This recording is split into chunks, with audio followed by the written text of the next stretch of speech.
Kawadok e lipot mane okuongwa somoni en ringre rowere ariyo kuom ang'wen mane oteki kendo nolalgo e kar dak mamnolongo tarik 16 dwe mar higa ma 2010 dwe mar 12 higa mokadho oyudi e kar kano ringre ma City.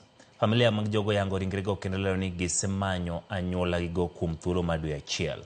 Magitimore ka ogai mar obila Douglas Kanja nochopo e nyim doho kendo tuo dhoge ni ok noyango kuma jogo nitie. Walter Nyambaga nigi mathoth.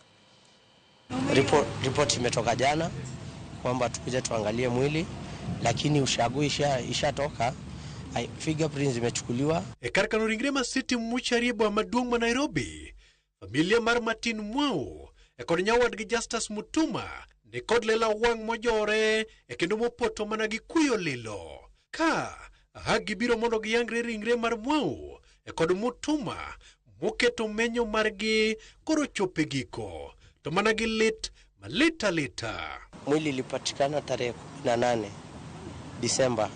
So fingerprints imechukuliwa Desemba. They said they want to take the test for 1 month.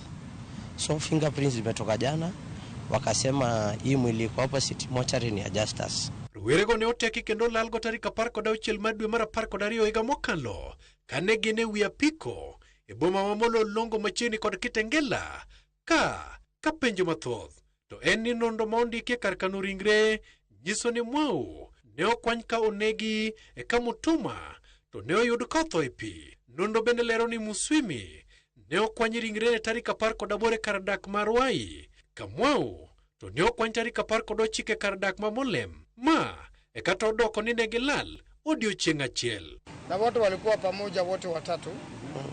But now police gave misleading information that they were on their way to Kitui. But the body was found in the river around Ruai a day after disappearance. So the police did not give the correct information in court. Mageti mureka ogai mar obila Douglas Kanja e kod jatendo fwamb Kichamin Mohammed in the name of the Almighty God. Ne ochope do ma Milimani e kendo kone do ni ok giyango kama ji adekgo nitiere. Just one last clarification, Bonaji, because it is important. I'd like you to confirm whether or not the subjects of the habeas corpus are in police custody. Your Honor, we have none of the subject. I want to confirm before this court that we have none of them. E nyim jang'ad buche Chacha Mwita, jatendo fwamb Kichamin Mohammed e kod Kanja oko ni gisebedo ka gitimo nonro e wi lal mar rowerego, kata kamano nonro no pok orumo. My Lord, I wish to confirm that the investigations are still ongoing. And at an appropriate time, the files will be forwarded to the ODPP, complete with our findings and recommendations. E penjo mathoth manie chuny familia go en kaka ringre mar familia gi oyudore City Mushari bang' lal dwe achiel mar menyo. No, we want to be struck off. You want to go away? Yes, my lord. Riwruok mar okinde LSK ogolo dwondgi ka dwaro ni mondo tim nonro. Ka bende duol mamenyo kako obila tiyo IPOA bende osingo ni ratiro nyaka yudre. And the one who reported the case and the one who recorded the statement at the River DCI reporter. Ringre ariyogo emoseyudre kama moko to pok oyudi kamoting'o Kalabi Mwema to kod Steven Mbisi.